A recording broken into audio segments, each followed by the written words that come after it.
Nabi bagi tahu yataqarabuz zaman. Masa akan jadi singkat. Sebenarnya masa 24 jam daripada zaman Nabi Adam. Sama, panjang tempoh tu sama. Tapi bila dekat dengan kiamat, dia jadi tak berkat, kata para ulama. Tak dan buat apa, baju pun tak sidai lagi, 12.30 dah, tengah hari. Lah, baru balik beli santan dengan rempah, 12.30, baju tak sidai lagi. Mesin duk pusing lagi. Malas tu sepasal dah. Masa cepat ni. Subhanallah.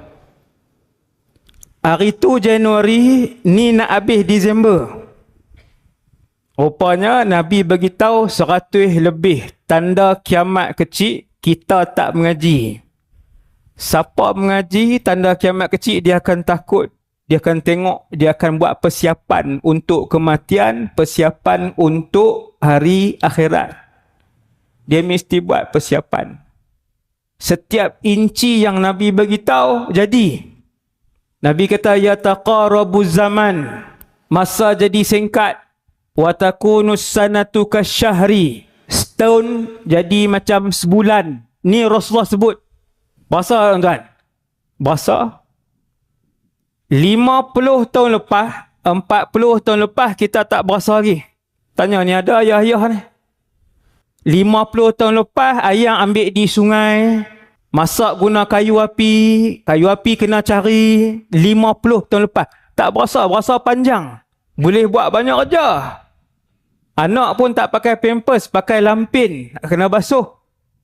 Kerja banyak. Boleh buat. 40 tahun lepas, tak berasa lagi. Allah tarik nikmat ataupun keberkatan masa. Tak lagi, 40 tahun lepas. Mula berapa puluh tahun lepas, 30 tahun lepas lebih kurang lah. Kita sangat rasa. Saya jumpa kawan-kawan hak sama umur, dah mula ada uban. Ada sebahagian dah mula ada uban. Mereka kata bila tengok muka kat cermin, terkejut. Bila teringat umur dah masuk 40 lebih. Masa laju. Nabi kata, yataqarabuz zaman. Lagi dekat dengan kiamat, lagi singkat. Setahun Nabi kata hampa akan rasa sebulan. Nabi sebut. Sebulan hampa akan rasa macam seminggu. Nabi kata. Seminggu hampa akan rasa macam sehari. Betul tak? Rasa lagi hari ni? Rasa. Dah jadi. Dah sudah alami. Kita sudah mengalaminya. Seminggu rasa sehari. Nabi kata.